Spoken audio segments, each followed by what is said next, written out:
ഈ ഒരു കേക്ക് ഉണ്ടാക്കുമ്പോൾ ഇത്ര വലിയ പണി കിട്ടുമെന്നുള്ളത് ഞാൻ ഒട്ടും പ്രതീക്ഷിച്ചില്ല കേട്ടോ. അപ്പോൾ 6 മുട്ട എടുത്തിട്ടുണ്ട്. അതിൻ്റെ വൈറ്റും എല്ലാം സെപ്പറേറ്റ് ആക്കി വെച്ചു. പിന്നെ 2 കപ്പ് മൈദയിലോട്ട് 1/4 teaspoon baking soda, 1 teaspoon baking powder, 1/4 teaspoon ഉപ്പും ചേർത്ത് നന്നായി മിക്സാക്കി ഇതുപോലെ ആക്കി വെച്ചിട്ടുണ്ട്.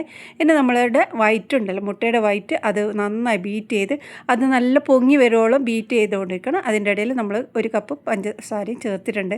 അതെന്തായാലും പൊങ്ങി വരുന്നില്ല കേട്ടോ. ഞാനത് നിങ്ങൾക്ക് കാണിക്കാത്തതാണ്. 1 മണിക്കൂറിൽ കൂടുതൽ ഞാനത് ബീറ്റ് ചെയ്തുകൊണ്ടിരുന്നു. പക്ഷേ എങ്ങനെയും പൊങ്ങി വരുന്നില്ല.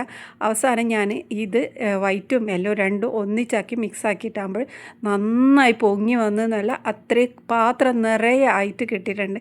സാധാരണ ഞാൻ ഉണ്ടാക്കുന്ന സമയത്ത് വൈറ്റും യെല്ലോ സെപ്പറേറ്റ് ആക്കിയിട്ട് ആ വൈറ്റ് നല്ലോണം പൊങ്ങി പത പോലെ പൊങ്ങിയ സമയത്താണ് ഞാൻ ഈ ഒരു യെല്ലോ ഇട്ട് മിക്സ് ആക്കുന്നത്. അപ്പോൾ ആ യെല്ലോയിലേക്ക് കുറച്ച് ഞാൻ ഡ്രൈ ഇൻഗ്രീഡിയൻറ്റും കൂടി ഇട്ട് മിക്സ് ആക്കിയിട്ടാണ് ചേർക്കുന്നത്.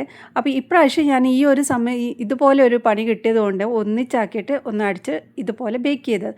നോക്കിയാൽ നമ്മുടെ കേക്ക് നല്ലോണം പൊങ്ങി നല്ല സ്പോഞ്ച് തന്നെ അടിപൊളിയായിട്ടുള്ള സ്പോഞ്ചായിട്ട് കിട്ടിയിട്ടുണ്ട് കേട്ടോ.